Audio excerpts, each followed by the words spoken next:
नमस्कार मेरे प्यारे भाइयों, मैं हूं अनुज और आप सुन रहे हैं हॉरर कहानी, वो भी मेरी जुबानी। दोस्तों, आज का हॉरर पॉडकास्ट एक शख्स की है जिनका नाम सीताराम है। तो चलिए अब यह कहानी सीताराम जी के नजरिए से सुनते हैं।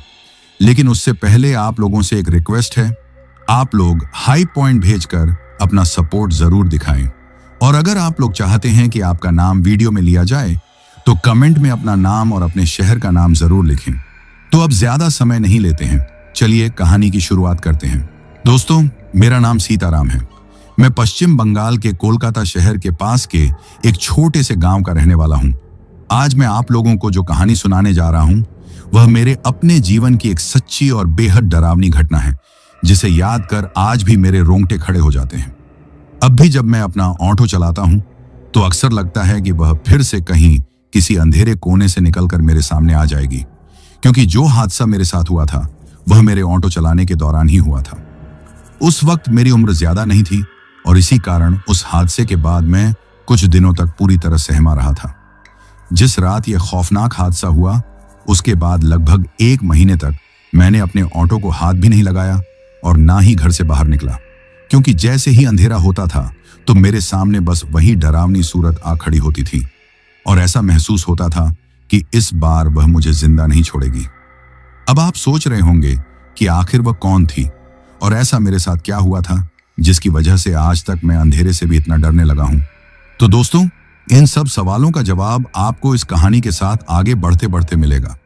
बस आप अंत तक मेरे साथ बने रहिएगा, क्योंकि जो डर, जो खौफ आपको इस कहानी में महसूस होगा वह शायद ही आपने आज तक किसी की भी सुनी सुनाई कहानी में महसूस किया होगा। दरअसल यह घटना आज से लगभग 12 साल पहले की है। उस वक्त मैं कोई 21-22 साल का एक साधारण सा नौजवान था। हमारा गांव कोलकाता शहर से लगभग 15 किलोमीटर की दूरी पर था। हमारे जैसे गांवों से रोजाना सैकड़ों लोग कोलकाता शहर की ओर आते जाते थे, कोई काम के सिलसिले में तो कोई रिश्तेदारों से मिलने के लिए। हमारे घर पर एक समय किराने की छोटी सी दुकान हुआ करती थी, जिसमें मेरे पिताजी चावल, दाल, मसाले वगैरह बेचते थे। पर वक्त के साथ जब लोग शहर से सारा सामान एक साथ खरीदने लगे तो गांव की दुकानों की हालत खराब होने लगी। धीरे धीरे हमारी दुकान पर ग्राहक कम होते गए और एक समय ऐसा आ गया कि पूरा दिन बीत जाता पर एक भी ग्राहक नहीं आता था। घर की माली हालत बिगड़ने लगी थी और पिताजी अक्सर चिंता में डूबे रहते थे। जब मैंने यह सब देखा तो सोचा कि अब वक्त आ गया है कि मैं भी कुछ करूं, मैं भी घर की जिम्मेदारियों में हाथ बंटाऊं। लेकिन दिक्कत यह थी कि मुझे ऐसा काम चाहिए था जिससे मैं पढ़ाई भी कर सकूं और कुछ कमा भी सकूं। उस समय मेरी कॉलेज की पढ़ाई खत्म हो चुकी थी, लेकिन आगे पढ़ाई कर अच्छा भविष्य बनाने का सपना था। पर हालात ऐसे हो चले थे कि सपनों को भी टालना पड़ा। मैंने आसपास के लोगों से बात की, तब मुझे यह सलाह मिली कि ऐसा काम देखो जिसकी मांग हो और जो दूसरे लोग ना कर रहे हों। तब मैंने देखा कि कोलकाता और गांव के बीच जाने आने के लिए लोग घंटों बस का इंतजार करते थे। तो मेरे दिमाग में आया, अगर मैं एक ऑटो ले लूं या किराए पर चला लूं तो लोगों को आने जाने में मदद कर सकता हूं और पैसे भी कमा सकता हूं। जब मैंने यह बात अपने पिताजी को बताई तो पहले तो वह नाराज हो गए, कहा कि इससे पढ़ाई का नुकसान होगा। पर मैंने वादा किया कि मैं पढ़ाई के लिए भी वक्त निकालूंगा। पर सच कहूं तो जब मैंने ऑटो चलाना शुरू किया तो कमाई का लालच बढ़ता चला गया। हर रोज अच्छी खासी आमदनी हो जाती थी। गांव शहर के बीच लंबी दूरी की सवारियां मिलती थीं जो ज्यादा पैसे देती थीं। धीरे धीरे पढ़ाई पीछे छूटती गई। मैंने तय किया कि कुछ साल मेहनत करूंगा, पैसे इकट्ठा करूंगा और फिर पढ़ाई शुरू करूंगा। पर मुझे क्या पता था कि इसी ऑटो चलाने के दौरान एक रात मेरी जिंदगी हमेशा के लिए बदलने वाली थी। उस रात भी बाकी दिनों की तरह मैंने कोलकाता के पुराने बस स्टैंड पर अपने ऑटो को खड़ा कर लिया था। पर पता नहीं क्यों उस दिन सुबह से ही मेरा मन कुछ अजीब सा लग रहा था। सुबह से लेकर शाम तक मुश्किल से 2-3 सवारी मिली थी, वो भी शहर के भीतर ही पास पास के रास्तों के लिए। कमाई इतनी कम थी कि मन भारी हो गया था। जेब में रखे सिक्कों की आवाज भी जैसे ताने दे रही थी, आज का दिन तो खाली गया सीताराम। रात के 10 बजे बस थोड़ी देर थी। बस स्टैंड पर आखिरी बस का इंतजार कर रहा था। सोचा था शायद कोई दूर गांव तक जाने वाली सवारी मिल जाए तो दिन की कुछ भरपाई हो जाए। बस स्टैंड का माहौल भी अजीब था। ज्यादातर दुकानें बंद हो चुकी थीं। स्ट्रीट लाइट की मध्यम रोशनी में बस चंद परछाइयां झूमती नजर आ रही थी। कभी कभार कोई साइकिल सवार निकलता तो उसके पहियों की चरमराहट उस वीराने में अजीब सी गूंज छोड़ जाती थी। घड़ी ने जैसे ही 10 बजाए, दूर से एक बस आती हुई दिखाई दी। उसकी पीली हेडलाइट्स अंधेरे को चीरती हुई पास आई। मैं उम्मीद भरी नजरों से बस को देखने लगा। शायद कोई लंबी दूरी का मुसाफिर मिल जाए। बस से कुछ लोग उतरे, किसी के हाथ में बैग, किसी के कंधे पर थकान, पर उनमें से कोई भी मेरे पास नहीं आया। सभी अपने अपने रास्तों में खो गए और मैं बस अपने ऑटो की सीट पर बैठा रह गया, एक टूटी हुई उम्मीद के साथ। मैंने ऑटो के डैशबोर्ड पर पड़ा अखबार उठाया और यूं ही पन्ने पलटने लगा। हर रोज की तरह कुछ नीरस खबरें, कहीं सड़क हादसा, कहीं चोरी, कहीं मनहगाई। पर तभी बस के दरवाजे से उतरते हुए कदमों की धीमी सी आवाज आई। मैंने चौंक कर देखा। बस से एक आकृति धीरे धीरे नीचे उतर रही थी। एक औरत, उसका चेहरा पूरी तरह एक मोटे सफेद घूंघट से ढका हुआ था। उसके एक हाथ में एक छोटा संदूक था जो दिखने में काफी भारी लग रहा था। दूसरा हाथ लटक रहा था जैसे उसमें जान ही न हो। उसकी चाल में भी एक अजीब सी थकावट थी, जैसे किसी ने उसकी सारी ऊर्जा निचोड़ ली हो। मैं फौरन अपने ऑटो से उतरा उसकी मदद करने के लिए। बहन जी, लाइए, मैं उठवा दूं संदूक, मैंने आदतन विनम्रता से कहा। औरत ने बिना कुछ बोले वह संदूक छोड़ दिया, जैसे वह खुद भी उससे छुटकारा चाहती हो। जब मैंने संदूक को उठाने की कोशिश की तो उसकी भारी वजन ने मेरी कलाई झंझना दी। काफी जोर लगाकर मैंने उसे नीचे उतारा। इतना भारी संदूक मैंने पहले कभी नहीं उठाया था। मन में हल्की सी हैरानी हुई, इतनी दुबली पतली सी औरत कैसे संभाल रही थी ये। पर सवाल मन में आते ही मैंने झटक दिए। किसी को मदद चाहिए थी, बस इतना ही काफी था। कहाँ जाना है बहन जी, मैंने पूछा। उसने धीरे से एक जगह का नाम लिया, बरुईपुर। बरुईपुर कोलकाता से लगभग 25 किलोमीटर दूर एक छोटा गांव, घना इलाका। रात के इस वक्त वहां जाना यानी पूरे रास्ते वीरानी का सामना करना। मेरी आंखों में एक पल के लिए झिझक तैर गई, पर फिर सोचा, सीताराम, जब दिन खराब गया है तो रात में मेहनत करके ही कुछ बनाना पड़ेगा। मैंने हामी भर दी। चलिए बहन जी, बैठिए ऑटो में। जैसे ही वह औरत ऑटो में बैठी, संदूक को उसने खुद ही एक हाथ से उठाकर पिछले हिस्से में रख दिया, इतनी आसानी से जैसे संदूक रुई का बना हो। मैंने एक बार फिर चुपचाप अपना सिर झुका लिया और ऑटो स्टार्ट कर दिया। ऑटो के इंजन की घरघराहट के साथ हम कोलकाता शहर की चकाचौंध को पीछे छोड़ते हुए सुनसान अंधेरे की ओर बढ़ चले। ऑटो को धीरे धीरे मैं सुनसान सड़कों पर दौड़ा रहा था।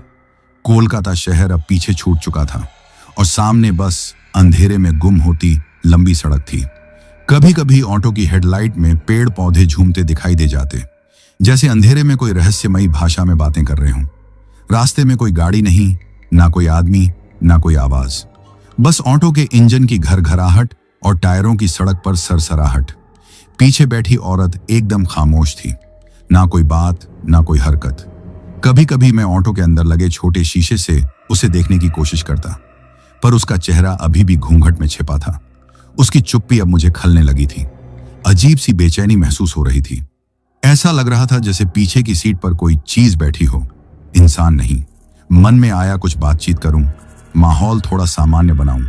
मैंने हल्की आवाज में पूछा, बहन जी, इतनी रात को अकेले कैसे आना पड़ा? वह कुछ पल चुप रही, फिर धीमी और भारी आवाज में बोली, कभी कभी मजबूरी इंसान से सब कुछ करवा लेती है भैया। उसकी आवाज सुनकर मेरी रीढ़ में ठंडी लहर दौड़ गई। वह आवाज औरत की तो थी, पर जैसे उसके अंदर कहीं गहरे में एक और डरावनी आवाज छिपी हो, जो सुनाई नहीं दे रही थी पर महसूस हो रही थी। मैंने हिम्मत करके फिर पूछा, घर कितनी दूर है बहन जी?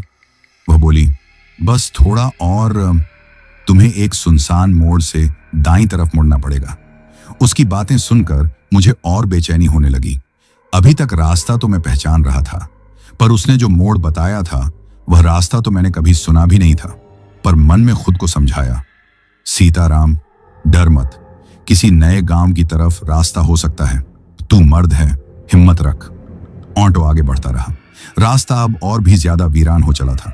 चारों तरफ घना जंगल, पेड़ इतने घने थे कि सड़क पर चांदनी भी नहीं पड़ रही थी। बस हेडलाइट की रोशनी में सामने का रास्ता दिख रहा था। कहीं कहीं सड़क पर सूखे पत्तों के ढेर उड़ते दिखते, जैसे कोई अदृश्य पैर उन पर चल रहा हो। और फिर जैसे ही मैंने एक मोड़ पर पहुंचकर दाईं तरफ मुड़ना चाहा तो अचानक ऑटो का इंजन घुरघुराने लगा। ऐसा लग रहा था जैसे किसी भारी चीज ने उसे जकड़ लिया हो। ऑटो ने जैसे आगे बढ़ने से मना कर दिया था। मैंने चौंक कर ऑटो को रोका और उतर कर देखा। कुछ भी तो नहीं था, सब कुछ सामान्य, ना कोई गड्ढा ना कोई बाधा। फिर ऑटो क्यों रुक गया? पीछे मुड़कर देखा, औरत वैसे ही चुपचाप बैठी थी। उसका चेहरा अब भी घूंघट में ढका था, लेकिन ऐसा लग रहा था जैसे घूंघट के अंदर से कोई जोड़ी आंखें सीधी मेरी आत्मा में झांक रही हूं। मैंने जल्दी से फिर से ऑटो स्टार्ट किया और दाईं ओर मोड़ते हुए आगे बढ़ा। रास्ता अब एकदम सुनसान था। दोनों तरफ बड़े बड़े बरगद और पीपल के पेड़, जिनकी जड़ें सड़क पर लटक रही थीं, जैसे रास्ता रोकने के लिए हाथ पसारे हों। ठंडी हवा की साएं साएं की आवाज और कहीं कहीं उल्लुओं की हूक, जैसे कोई अदृश्य ताकत हमें घूर रही हो। मेरे हाथ स्टीयरिंग पर कस गए थे। पसीना हथेलियों में चिपचिपा रहा था, रात की ठंड के बावजूद। औरत अब भी एकदम खामोश थी, पर उसकी खामोशी अब शांति नहीं बल्कि खतरे की घंटी लग रही थी। तभी पीछे से एक भारी सी आवाज आई, सीताराम, अब बहुत दूर नहीं। मैंने चौंक कर शीशे में देखा, पर वहां कोई हलचल नहीं थी, सिर्फ घूंघट में छिपा हुआ चेहरा। लेकिन अब उसकी आकृति थोड़ी सी बदली हुई लग रही थी। उसकी पीठ थोड़ी झुकी थी और सिर थोड़ा एक तरफ झुका हुआ, जैसे कोई अजीब सा भार उसके ऊपर हो। एक अजीब सी गंध भी ऑटो के अंदर भर गई थी। गंध सड़ी हुई मिट्टी की, या शायद किसी बहुत पुराने शव की। मेरे माथे पर पसीना बहने लगा। मैंने मन ही मन भगवान का नाम लिया, हे भोलेनाथ रक्षा करना। पर अब तो डर का नशा मेरे पूरे शरीर में फैल चुका था। ऑटो अब घने अंधेरे के बीच एक संकरी टूटी फूटी सड़क पर चला जा रहा था। हेडलाइट की पीली रोशनी बमुश्किल कुछ गज आगे तक दिखा पा रही थी। हवा में ठंडक बढ़ गई थी और उस अजीब सी सड़ी गंध ने मेरे पूरे होश पर कब्जा कर लिया था। ऑटो की हर घर घराहट अब किसी शोक गीत जैसी लग रही थी। औरत अब भी वैसे ही चुपचाप बैठी थी, पर उसकी मौजूदगी जैसे हवा को भी भारी बना रही थी। मेरी नजरें बार बार ऑटो के शीशे में उसे देखने की कोशिश कर रही थीं, पर अंधेरे और घूंघट के चलते कुछ साफ दिखाई नहीं देता था। मैंने मन ही मन सोचा, बस जल्दी से इसको उसके गांव छोड़ दूं और यहां से जान बचाकर निकलूं। अचानक ऑटो के सामने एक धुंधली सी आकृति उभरी। ऐसा लगा जैसे कोई बहुत बूढ़ा बरगद का पेड़ रास्ते के बीचों बीच खड़ा हो गया हो। मैंने झट से ब्रेक मारा। ऑटो एक झटके से रुक गया। दिल जोर जोर से धड़क रहा था। सीने में कुछ भारी सा चढ़ गया था। मैंने ध्यान से देखा, वह कोई पेड़ नहीं था, ना ही कोई इंसान। वह एक सूरत थी, एक बेहद डरावनी धुंधली धुआं जैसी आकृति। उसकी लंबी झूलती हुई बाहें थीं और चेहरा बिल्कुल धुंधला, पहचान से परे, मानो किसी ने उसका चेहरा मिटा दिया हो। सूरत बिना किसी आवाज के, बिना किसी हरकत के बस हमारे रास्ते में खड़ी थी। मैंने डर के मारे स्टीयरिंग कसकर पकड़ लिया। पीछे पलटकर देखा तो वह औरत वैसे ही बैठी थी, लेकिन इस बार उसका घूंघट थोड़ा सरका हुआ था और उस घूंघट के नीचे से जो चेहरा झांक रहा था वह किसी इंसान का नहीं था। उसके होंठ फटे हुए थे, त्वचा जगह जगह से सड़ी हुई और आंखें सफेद, खाली, बेजान। एक पल को लगा जैसे मेरे शरीर से सारी गर्मी गायब हो गई हो। हाथ पैर सुन्न पड़ने लगे थे। मैंने तेजी से ऑटो को रिवर्स करने की कोशिश की, पर जैसे ऑटो किसी अदृश्य ताकत से जकड़ लिया गया हो। स्टीयरिंग घूम नहीं रहा था। गैस देने पर भी ऑटो बस घुरघुरा रहा था। तभी पीछे से एक अजीब सी गुर्राहट भरी आवाज आई, सीताराम, अब पीछे लौटने का कोई रास्ता नहीं है। मेरे रोंगटे खड़े हो गए। यह आवाज उस औरत की नहीं थी। यह आवाज गहरी, भारी और बेहद भयावह थी। ऐसा लगा जैसे कोई कब्र के अंदर से बोल रहा हो। मैंने जैसे तैसे हिम्मत बटोरी। सामने देखा, वह सूरत अब भी रास्ता रोके खड़ी थी, लेकिन अब उसकी आकृति धीरे धीरे हमारी ओर बढ़ रही थी, बिना पैरों को हिलाए हवा में तैरती हुई। ऑटो का इंजन अब भी घुरघुरा रहा था। मैंने अपनी पूरी ताकत लगाकर एक बार फिर स्टीयरिंग मोड़ा और जैसे ही थोड़ा ऑटो घूमा, मैंने एक्सेलरेटर पर पूरी ताकत से पैर दे मारा। ऑटो झटके से आगे बढ़ा और मैंने बिना पीछे देखे सड़क पर दौड़ाना शुरू कर दिया। पर भागते हुए भी मेरी गर्दन के पीछे एक ठंडी सांसों की आहट बनी रही। ऐसा लग रहा था कि कोई मेरे बहुत पास है, बहुत ही नजदीक, कभी कभी शीशे में झलकती उस औरत की सड़ी हुई शक्ल और कभी कभी सामने तैरती हुई भूतिया सूरत। रास्ता जैसे कभी खत्म ही नहीं हो रहा था। चारों तरफ घना जंगल, सड़क कहीं गायब होती, कहीं उभरती। ऑटो झटकों से उछलता हुआ चला जा रहा था और मेरा दिल जैसे हर झटके पर मुट्ठी में सिमटता जा रहा था। आखिरकार एक सुनसान मोड़ पर अचानक ऑटो का एक पहिया गड्ढे में फंसा और पूरा ऑटो एक तरफ झुक गया। झटका इतना जोरदार था कि मैं स्टीयरिंग से छिटक कर एक तरफ गिर पड़ा। पीछे से एक भयानक चीख गूंजी, जो इंसानी नहीं थी, ना औरत की ना मर्द की, बल्कि किसी ऐसे प्राणी की जो इंसानों से परे है। ऑटो अब एक तरफ झुककर सड़क के किनारे फंसा हुआ था। मैं जैसे तैसे खुद को संभालते हुए सीट पर सीधा हुआ, पर अब जो महसूस हो रहा था वह सिर्फ डर नहीं था, वह एक ऐसा डर था जिसने मेरी रूह तक को जकड़ लिया था। पीछे से आती सांसों की ठंडी बर्फीली हवा अब मेरे गले में चुभने लगी थी। मुझे लग रहा था जैसे कोई बहुत भारी चीज धीरे धीरे मेरी पीठ पर चढ़ रही हो। ऑटो की हेडलाइट झुककर सामने के झाड़ झंखाड़ पर पड़ रही थी, जहां पेड़ों की टहनियां अजीब तरह से आपस में उलझी हुई लग रही थी। उनमें से एक एक शाखा, एक एक पत्ता मानो मुझे पकड़ने के लिए आगे बढ़ रहा हो। तभी मेरी गर्दन के बिल्कुल पास एक धीमी फुफकार जैसी आवाज आई, सीताराम, अब तू कहीं नहीं जा सकता। उस आवाज में इतनी ठंडक थी कि मेरा पूरा शरीर एक पल को सुन्न हो गया। मैंने हिम्मत करके शीशे में झांका और जो देखा उससे मेरी धड़कन वहीं थम गई। पीछे बैठी वह औरत अब औरत नहीं रही थी।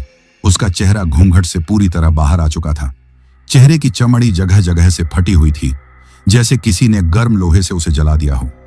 होंठ इतने फटे हुए थे कि दांत बाहर झांक रहे थे और आंखें पूरी सफेद, बिना पुतली के, जैसे दो गड्ढे चमक रहे हों। उसका मुंह थोड़ा खुला था और उसमें से बदबूदार धुआं सा निकल रहा था। ऐसा लग रहा था जैसे वह धुआं मेरे चारों तरफ लिपटकर मुझे जकड़ लेना चाहता हो। मैंने जल्दी से ऑटो का दरवाजा खोलने की कोशिश की, पर हैंडल किसी पत्थर की तरह जाम हो चुका था। मैंने जोर से धक्का दिया, लेकिन दरवाजा टस से मस नहीं हुआ। पीछे से उस सूरत की खौफनाक हंसी गूंज रही थी, जो किसी औरत और किसी जानवर की आवाज का मिला जुला रूप थी। हाँ हाँ हाँ सीताराम, तेरी कहानी अब यहीं खत्म होगी। उसकी हंसी हवा में बर्फ की तरह तैरती रही। तभी ऑटो के चारों तरफ अचानक तेज हवा का बवंडर उठ खड़ा हुआ। सड़कों के किनारे पड़े सूखे पत्ते गोल गोल घूमने लगे। पेड़ की टहनियां भयानक आवाज में चरमराने लगी। उस सूरत ने धीरे धीरे अपने दोनों हाथ मेरे कंधों की ओर बढ़ाए। उसके नाखून लंबे लंबे और टेढ़े थे, जिनके सिरों पर कोई अजीब काला पदार्थ चिपका हुआ था। वह एक एक इंच करके मेरी तरफ बढ़ रही थी। मैंने हिम्मत करके एक बार फिर दरवाजा जोर से धक्का दिया। इस बार न जाने कैसे दरवाजा चरमराते हुए खुल गया। मैंने बिना कुछ सोचे समझे छलांग लगाई और सड़क पर गिर पड़ा। घुटनों में जोर का दर्द हुआ, पर उस वक्त दर्द की फिक्र नहीं थी। मैंने पीछे मुड़कर देखा। ऑटो के अंदर वह सूरत अब भी झुकी हुई थी, पर उसकी गर्दन अब अजीब तरीके से मुड़ी हुई थी, जैसे इंसानी शरीर उस दिशा में मुड़ ही नहीं सकता। उसकी सफेद आंखें सीधे मेरी तरफ घूर रही थीं और मुंह से लगातार वही धुआं निकल रहा था। मैं घबरा कर दौड़ पड़ा, अंधेरे में बिना यह देखे कि कहां जा रहा हूं। सड़क कब खत्म हुई, जंगल कब शुरू हुआ, कुछ पता नहीं चला। बस एक ही ख्याल था, बचना है, किसी भी हालत में बचना है। पेड़ पौधे मेरे रास्ते में चीरते हुए निकल रहे थे।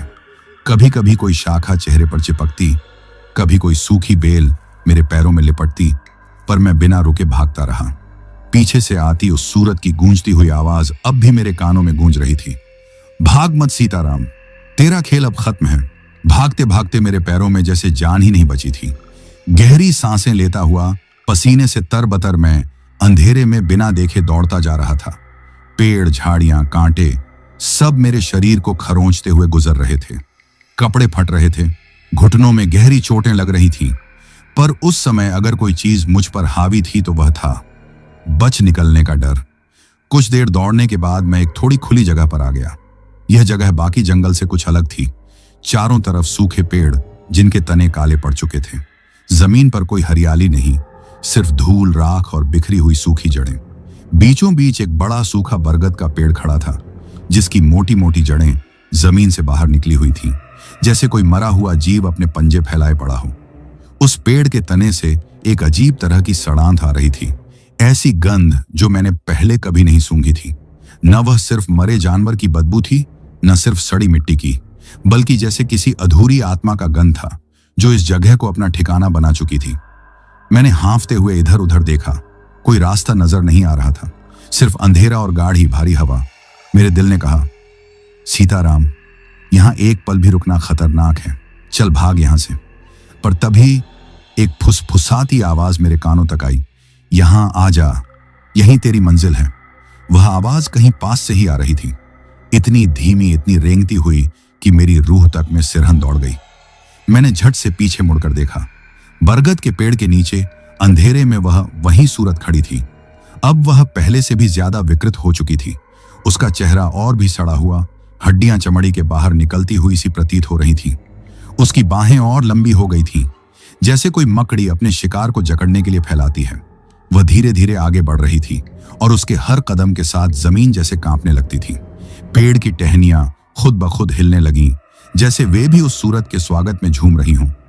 मेरी आंखों के सामने अंधेरा छाने लगा, पैरों ने मानो साथ छोड़ दिया, कलेजा मुंह को आने लगा। मैंने कांपती आवाज में भगवान को पुकारा, हे भोलेनाथ, बचा लो।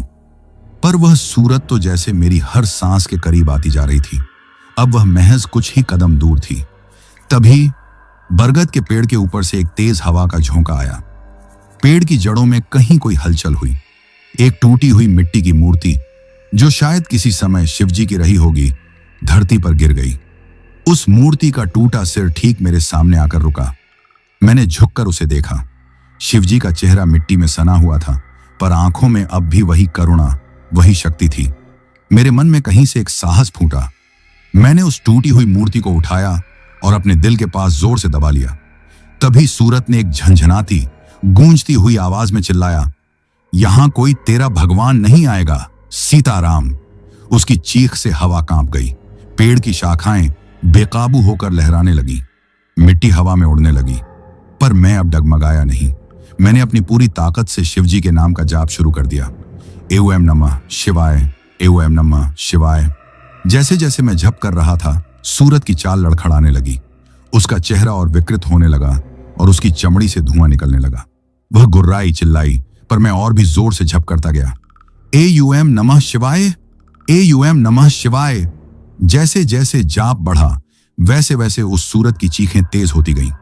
आखिरकार एक दर्दनाक चीख के साथ वह सूरत धुएं में बदलकर गायब हो गई। हवा शांत हो गई, पेड़ स्थिर हो गए, धरती सुन्न पड़ गई। मैं घुटनों के बल वहीं गिर पड़ा। सांसें बेतरतीब चल रही थीं, पर अब मेरे आसपास बस घना सन्नाटा था और शिवजी की टूटी हुई मूर्ति मेरी हथेलियों में थी। बरगद के पेड़ के नीचे टूटी हुई शिवजी की मूर्ति हाथ में थामे मैं कुछ देर तक वैसे ही घुटनों के बल बैठा रहा। मेरा शरीर थकान, डर और चोट से जर्जर हो चुका था, लेकिन अब एक अजीब सी शांति महसूस हो रही थी। शायद इसलिए कि अभी के लिए वह भयानक सूरत गायब हो चुकी थी, पर मेरे मन के किसी कोने में एक डर अब भी दुबका बैठा था। क्या वाकई सब खत्म हो गया है?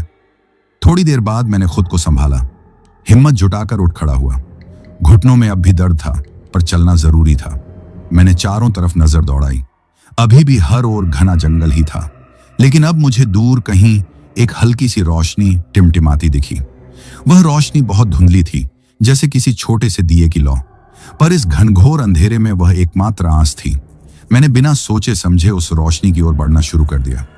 पेड़ों की जड़ों को पार करता, कांटों से कपड़े चीरता, रुकी हुई सांसों के साथ मैं उस उजाले की तरफ बढ़ता गया। रास्ता बिल्कुल भी आसान नहीं था। जमीन उबड़ खाबड़ थी, कहीं कहीं पांव फिसलता, कहीं झाड़ी में अटकता। पर उस वक्त मेरे पास और कोई विकल्प नहीं था। पीछे लौटने का सवाल ही नहीं उठता था।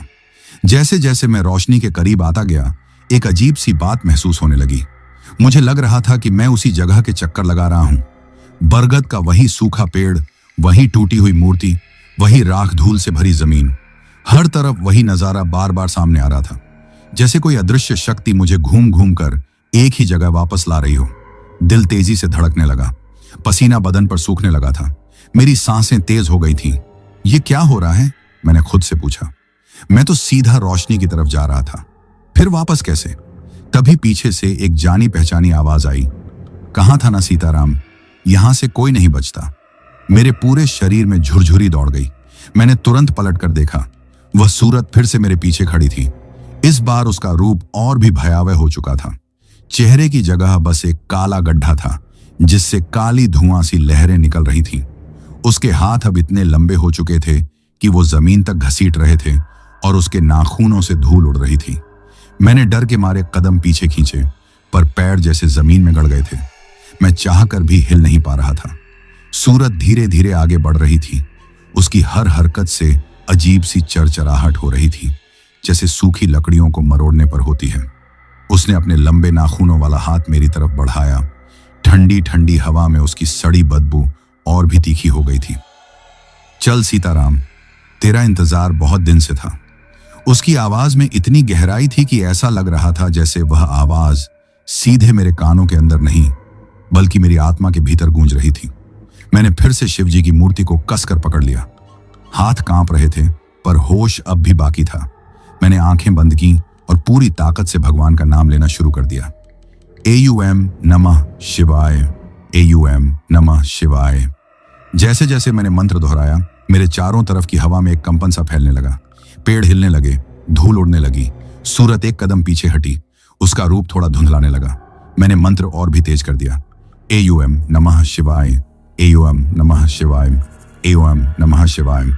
अब वह सूरत तेजी से पीछे हटने लगी, चीखती हुई, गुर्राती हुई। उसकी चीखें जंगल में गूंजने लगी।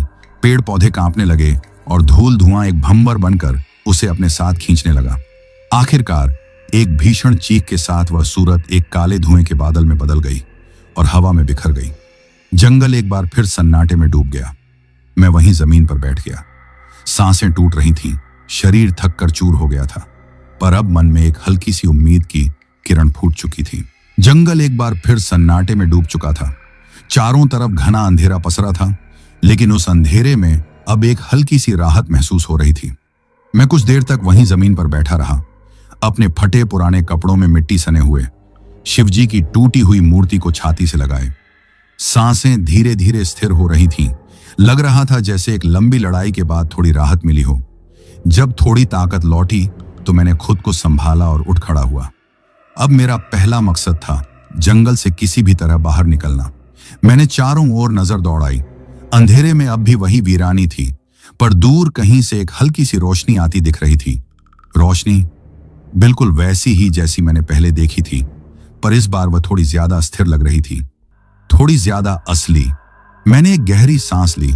शिवजी की मूर्ति को सीने से लगाकर धीरे धीरे उस रोशनी की तरफ बढ़ने लगा। रास्ता अब भी आसान नहीं था।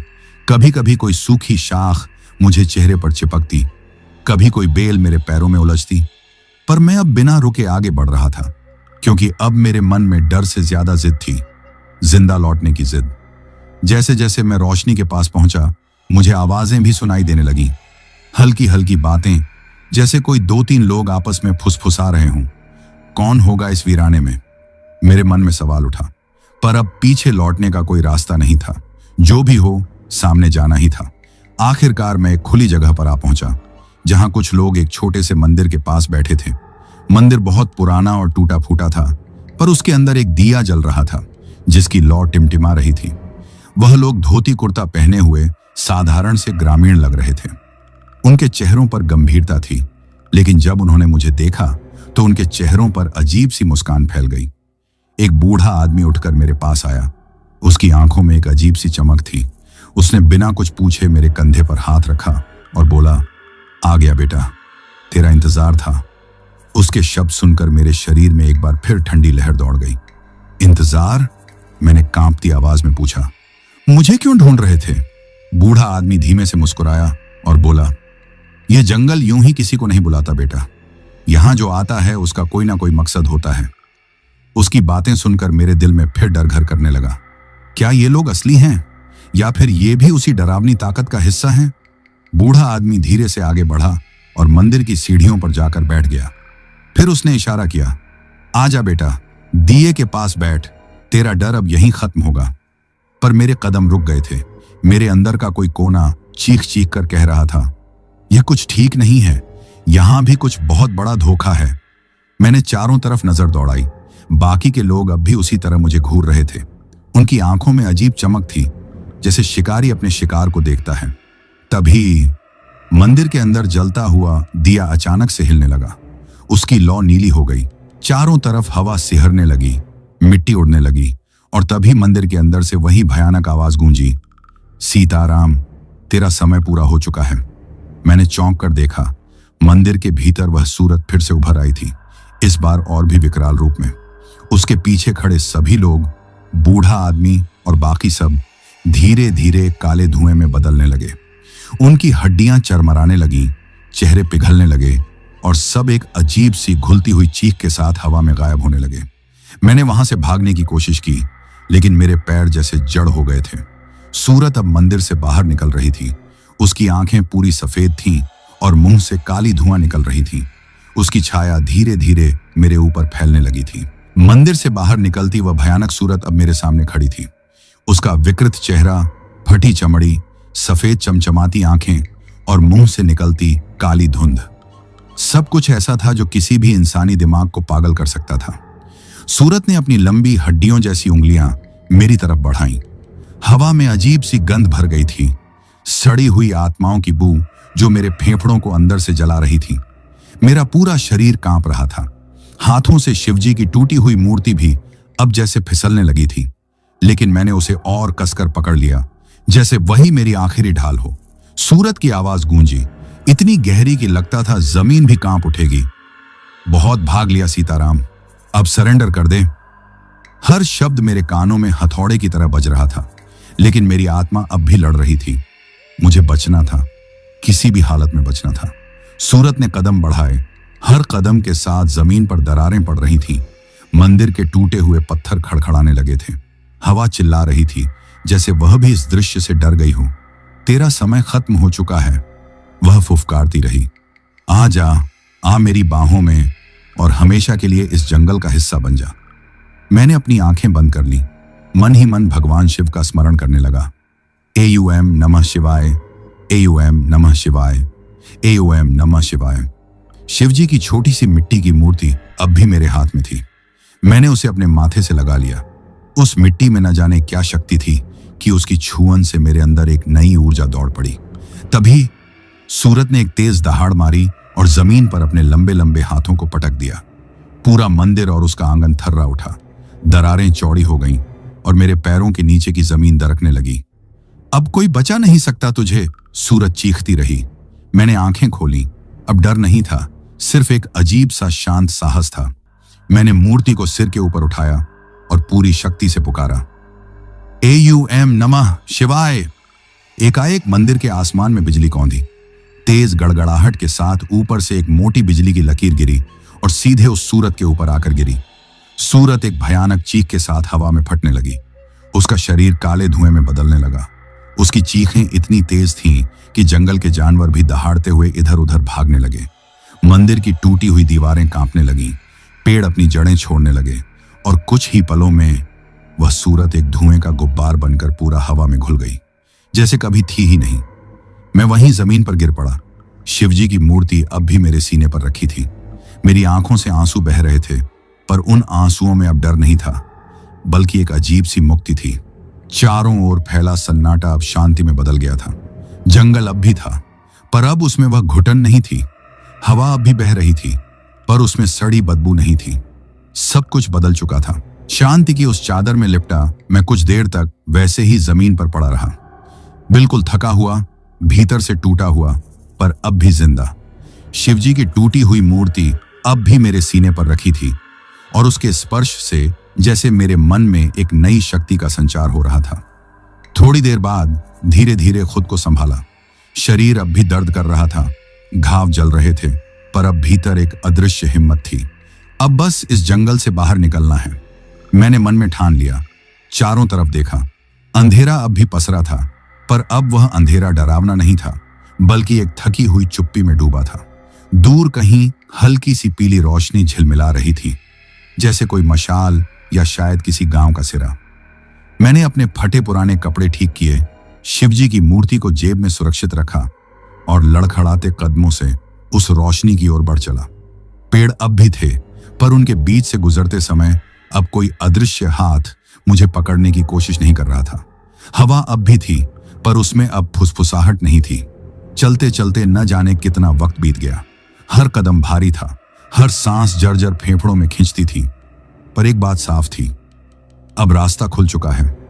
तभी एक जानी पहचानी सरसराहट फिर से कानों में पड़ी। मैंने चौंक कर इधर उधर देखा। हवा में अचानक फिर से हलचल होने लगी थी। पेड़ों की शाखाएं फिर से कांपने लगी थी। जमीन पर बिखरी पत्तियां घुमड़ने लगी थी।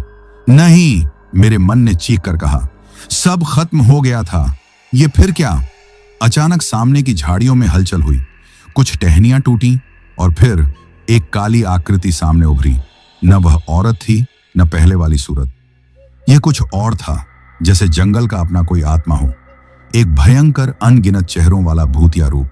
सैकड़ों आंखें चमकती हुई, सैकड़ों मुंह फटी फटी खामोशी में हिलते हुए एक विकृत साया। मेरे पैरों के नीचे की मिट्टी अचानक दलदल जैसी बनने लगी। जमीन पकड़ने लगी मेरे टखनों को, जैसे खुद जंगल अब मुझे निगलना चाहता हो। मैंने जान लगा दी निकलने में। पैर घसीटते हुए, धंसती हुई मिट्टी से लड़ते हुए मैं रोशनी की तरफ दौड़ पड़ा। वह काली आकृति मेरी तरफ बढ़ी। हर कदम के साथ उसका आकार बड़ा होता जा रहा था। वह पूरी जंगल को निगलती जा रही थी। हर पेड़, हर शाखा, हर जड़ उसकी छाया में समा रही थी। मैंने जेब से शिवजी की टूटी मूर्ति निकाली और उसे सिर के ऊपर उठाकर चिल्लाया, AUM नमः शिवाय। एक बार फिर आसमान में गड़गड़ाहट हुई, बिजली चमकी, हवा तूफान में बदल गई। उस काले साये ने एक भीषण चीख मारी। चीख इतनी भयानक थी कि मेरा सिर फटने लगा, पर मैं रुका नहीं। मैंने लगातार मंत्र जपना जारी रखा। AUM नमः शिवाय, AUM नमः शिवाय, AUM नमः शिवाय। धीरे धीरे वह काली आकृति पीछे हटने लगी। उसका आकार सिकुड़ने लगा। पेड़ों की जड़ें वापस अपनी जगह खिसकने लगी। हवा थमने लगी और फिर एक जोरदार धमाके के साथ वह काली आकृति फटकर हवा में गायब हो गई।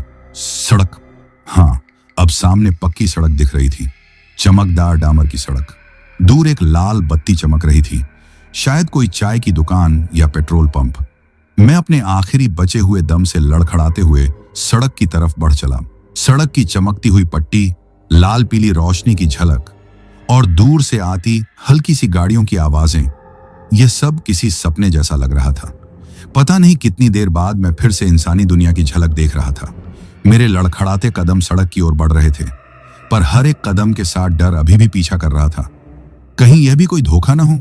जैसे ही मैंने सड़क का किनारा पार किया, एक छोटी सी चाय की दुकान नजर आई। उसके बाहर एक बूढ़ा आदमी लकड़ी की बेंच पर बैठा था, हाथ में चाय का कुल्हड़ लिए हुए। चाय की भाप ठंडी हवा में घुल रही थी और उसकी महक मेरे थके हुए शरीर के लिए किसी अमृत से कम नहीं थी। मैं धीरे धीरे उसके पास गया। मेरे फटे कपड़े, गंदगी से सना शरीर और डर से फैली आंखों को देखकर बूढ़ा आदमी थोड़ा चौंक गया। उसने सवाल भरी नजरों से मुझे देखा, लेकिन कुछ बोला नहीं। मैं बमुश्किल अपनी आवाज निकाल पाया, पानी, थोड़ा पानी मिलेगा? बूढ़ा आदमी बिना कुछ पूछे मेरे सामने एक लोटा रख गया। मैंने झपट कर पानी पिया, जैसे महीनों से प्यासा था। पानी पीने के बाद थोड़ी ताकत आई, सांसें थोड़ी सामान्य हुई। बूढ़ा आदमी कुछ देर मुझे घूरता रहा, फिर धीमे से बोला, बेटा, कहां से आ रहा है इस वीराने में से?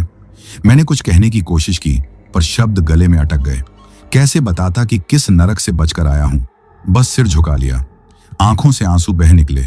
बूढ़ा आदमी समझ गया कि मुझ पर क्या बीती है। वह धीरे से बोला, समझ गया बेटा, तेरी आंखें सब बयां कर रही हैं। फिर वह बेंच से उठकर दुकान के पीछे गया और एक पुरानी सी कंबल निकाल लाया। उसने मुझे ओढ़ा दी। यह इलाका अच्छा नहीं है, बूढ़ा धीरे धीरे बोलता रहा। जो इस जंगल में रात को भटक जाता है वो फिर कम ही लौटता है। तेरी किस्मत अच्छी है बेटा, तू बच गया। उसकी बातें सुनकर मेरे अंदर एक कंपी दौड़ गई। मतलब जो कुछ मेरे साथ हुआ था वह कोई सपना नहीं था। यह इलाका वाकई भूतिया था। कितने लोग यहां खो गए होंगे, कितनी जानें, कितनी आत्माएं। चाय की दुकान पर अब 2-3 और लोग आ गए थे, शायद किसी पास के गांव से। वे भी मुझे अजीब नजरों से देख रहे थे, पर कुछ कह नहीं रहे थे। बूढ़ा आदमी चुपचाप चाय बना रहा था। उसकी झुर्रीदार आंखों में जाने कितने राज छुपे थे। मैंने धीरे से अपनी जेब टटोली। शिवजी की टूटी हुई मूर्ति अब भी मेरे पास थी। मैंने उसे निकाला और अपने माथे से लगाया। मन ही मन भगवान का धन्यवाद किया। अगर यह मूर्ति मेरे साथ नहीं होती तो शायद मैं भी अब तक उस जंगल का हिस्सा बन गया होता। बूढ़े ने मेरे लिए चाय का कुल्हड़ बढ़ाया। मैंने कांपते हाथों से उसे लिया और गर्म चाय की चुस्कियों में अपने बचे खुचे होश को समेटने लगा। रात अब गहरी हो चुकी थी, पर मेरे लिए यह रात हमेशा के लिए बदल गई थी। अब मैं वह सीताराम नहीं रहा था जो कुछ घंटे पहले अपने ऑटो में सवारी ढूंढ रहा था। अब मैं वह इंसान था जिसने मौत को आंखों में देखा था, डर को छका था और भगवान की कृपा से लौट आया था। चाय की गर्माहट से मेरा शरीर थोड़ा सामान्य होने लगा था।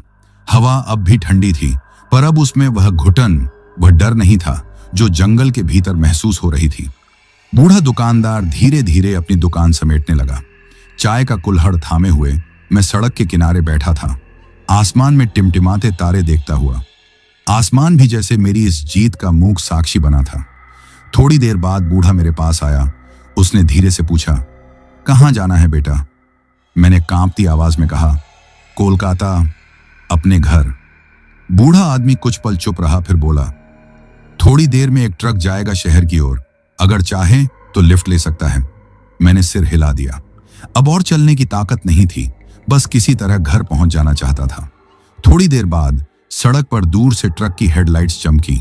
उसकी घर घर आती आवाज सुनते ही मेरा दिल धक धक करने लगा। ट्रक धीरे धीरे पास आया और दुकान के सामने रुका। ड्राइवर ने खिड़की से झांक कर बूढ़े से कुछ बात की, फिर मेरी तरफ इशारा कर दिया, चढ़ जा भाई, शहर तक छोड़ दूंगा। मैंने बिना वक्त गंवाए ट्रक की ओर बढ़ा। बूढ़ा आदमी जाते जाते बोला, जाते जाते शिवजी का नाम लेते रहना बेटा। कभी कभी जो दिखता है वो होता नहीं, और जो नहीं दिखता वही असली होता है। उसकी यह रहस्यमयी बात मेरे दिल में कहीं चुभ गई, पर मैंने कुछ नहीं कहा, बस नम आंखों से उसे देखा और ट्रक पर चढ़ गया। ट्रक धीरे धीरे सड़क पर दौड़ने लगा। हवा में अब एक अलग सी आजादी थी। दूर जंगल पीछे छूटता जा रहा था और उसके साथ साथ मेरा वह खौफनाक अनुभव भी। पर क्या वाकई वह सब पीछे छूट गया था? मैं ट्रक की सीट पर सिर टिकाकर बैठ गया। थकान से आंखें बंद होने लगीं, पर जब भी आंखों के कोनों से नींद उतरती तो वही भयानक सूरतें, वही काले धुएं के साए मेरे जहन में तैरने लगते। अचानक मुझे एहसास हुआ कि जेब में रखी शिवजी की मूर्ति गर्म हो रही है। मैंने जेब में हाथ डालकर उसे निकाला। मूर्ति अब भी टूटी हुई थी, पर उसमें से एक हल्की सी गर्माहट निकल रही थी, जैसे वह मुझे अब भी सुरक्षा दे रही हो। मैंने उसे अपने सीने से लगाया और फिर मन ही मन भगवान का नाम लेते हुए आंखें बंद कर लीं। रास्ता लंबा था। गाड़ियों की आवाजें, ट्रक के इंजन की घरघराहट, सड़क पर बिखरी चांदनी, सब कुछ मिलकर एक अजीब सी लोरी गा रहे थे जो मुझे धीरे धीरे नींद की गोद में ले जा रही थी। लेकिन तभी ट्रक के ड्राइवर ने अचानक ब्रेक मारा। मैं झटका खाकर आगे को गिरते गिरते बचा। क्या हुआ? मैंने घबरा कर पूछा। ड्राइवर ने शीशे से बाहर देखा और बोला, सामने कोई औरत खड़ी है, सड़क के बीचों बीच। मेरे शरीर में एक ठंडी लहर दौड़ गई। औरत इस वीराने में? मैंने डरते डरते बाहर झांका। वही सफेद साड़ी में लिपटी एक धुंधली सी आकृति बिल्कुल सड़क के बीच खड़ी थी। चेहरा साफ नहीं दिख रहा था, पर उसकी मौजूदगी से पूरा माहौल भारी हो गया था। ड्राइवर गुस्से में बड़बड़ाया, इन भूतिया रास्तों पर कोई मजाक कर रहा है शायद। और फिर उसने ट्रक का हॉर्न बजाया, पर वह साया वहीं का वहीं खड़ा रहा, बिल्कुल अडोल। मेरे हाथ पसीने से भीगने लगे। जेब में रखी शिवजी की मूर्ति को मैंने और कसकर पकड़ा। मन ही मन दोहराने लगा, एयूएम नमः शिवाय, एयूएम नमः शिवाय। ड्राइवर ने झुंझलाकर ट्रक थोड़ा पीछे लिया और साइड से उस आकृति को चीरते हुए आगे बढ़ा। जब ट्रक उसके पास से गुजरा तो मैंने एक झलक में देखा, वह कोई औरत नहीं थी, बल्कि बस एक खाली साड़ी थी जो हवा में तैर रही थी, बिना किसी शरीर के। मेरी सांस रुक गई, पर मैंने नजरें फेर ली। अब और डर का सामना करने की हिम्मत नहीं थी। बस मन ही मन एक ही प्रार्थना कर रहा था, जल्दी से घर पहुंचा दो भगवान, जल्दी से। ट्रक अब फिर से तेज गति से दौड़ रहा था और पीछे सड़क के किनारे वह सफेद साड़ी धीरे धीरे धुंध में गायब होती जा रही थी। ट्रक लगातार दौड़ता रहा। सड़क के किनारे झाड़ियां पीछे छूटती रहीं और धीरे धीरे कोलकाता शहर की हलचल भरी रोशनी नजर आने लगी। शहर की रोशनी देखकर मेरे अंदर एक अजीब सी हल्की गर्माहट भर गई, जैसे बरसों बाद कोई ठंडी बर्फ से भरे अंधेरे से निकलकर सूरज की रोशनी में आया हो। ड्राइवर ने एक चौराहे के पास ट्रक रोक दिया। आगे खुद ही जाना पड़ेगा भाई, उसने सूखी आवाज में कहा। मुझे यहीं से दूसरी तरफ जाना है। मैंने चुपचाप सिर हिलाया। ट्रक से उतरकर मैं सड़क पर आ गया। चारों तरफ हल्का शोर था, दुकानों की आवाजें, रिक्शों की घंटियां, दूर से आती बसों की आवाज। सब कुछ सामान्य था, पर मेरे भीतर अब भी एक तूफान चल रहा था। जेब में रखी शिवजी की मूर्ति को मैंने फिर से छुआ। अब वह ठंडी हो चुकी थी, पर उसके स्पर्श में अब भी एक अजीब सी तसल्ली थी, जैसे वह कह रही हो, तू अब सुरक्षित है। मैंने अपने कदम अपने घर की ओर बढ़ा दिए। हर एक कदम भारी था, पैर कांप रहे थे, पर दिल में अब भी वही जिद थी, घर लौटना है, किसी भी हालत में। गली में पहुंचा तो देखा सड़क के किनारे खड़ी चाय की दुकानें, ठेले, रिक्शे, सब अपनी अपनी दुनिया में व्यस्त थे। कोई नहीं जानता था कि एक इंसान किस मौत को चीरकर उनके बीच से गुजर रहा है। घर के दरवाजे पर पहुंचकर मैंने दस्तक दी। कुछ पल बाद मां ने दरवाजा खोला। मुझे देखते ही वह चौंक गई। सीताराम, उसकी चीख सी निकली। कैसे हाल बना रखा है, कहां रह गया था बेटा? मैं कुछ बोल नहीं पाया, बस मां के पैरों में गिर गया। मां ने मुझे उठाकर गले से लगा लिया। उसका कांपता हुआ हाथ मेरी पीठ सहला रहा था। मां की गोद में सर रखकर मैं फूट फूट कर रो पड़ा, जैसे बरसों का दर्द बाहर निकल रहा हो। घर के भीतर आया। छोटा सा कमरा, पुरानी दीवारें, पर इस वक्त वह सब किसी महल से कम नहीं लग रहा था। मैं चुपचाप एक कोने में बैठ गया। मां खाना लाई, पर मेरा गला सूख चुका था। एक निवाला भी निगलना मुश्किल था। बस पानी का एक घूंट लिया और तकिए पर सिर रखकर लेट गया।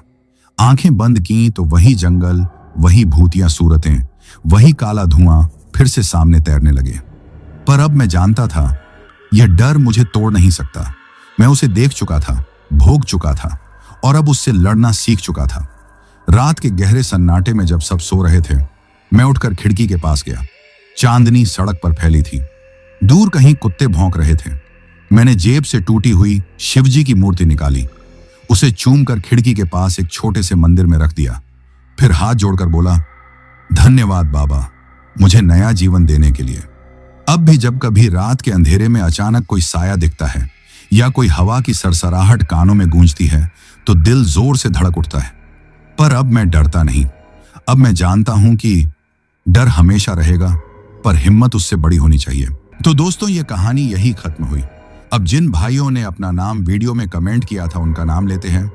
आशुतोष त्रिपाठी भाई गोंडा से, इंदुपाल जी छत्तीसगढ़ से, अलीना अयान जफिराह, इम्तेज भाई दुबलिन आयरलैंड से, अर्जुन छेत्री भाई असम से, निरुपमा नायक भाई ओडिशा से, जुनैद भाई मालेगांव से, हसन अब्बास भाई इटली से, अशोक भाई नासिक महाराष्ट्र से, रविंद्र भाई आगरा से, वाजिद तबस्सुम भाई लाहौर पाकिस्तान से, तरुणा भाई झारखंड से, अंकु भाई बलिया से, राम भाई मध्य प्रदेश से, वंदना यादव जी जबलपुर से, जसबीर भाई समाना पंजाब से, मजीद भाई मालदीव से, कृष्णा गुरप्रीत भारद्वाज भाई दिल्ली से, जस्टिन राजा भाई असम से, शाहिद भाई मुंबई से, देबू कुमार भाई जमशेदपुर झारखंड से, रियाज शाहजमाल भाई अलीगढ़ से, हाफिजा भाई जूनागढ़ से, उस्मान अली भाई पाकिस्तान से, सुखदेव भाई फरीदाबाद से, उषा शाह जी सिलगुरी से, साबिर भाई सीतामढ़ी से, भास्कर भाई दुबई से, अमन सिंह भाई इंग्लैंड से,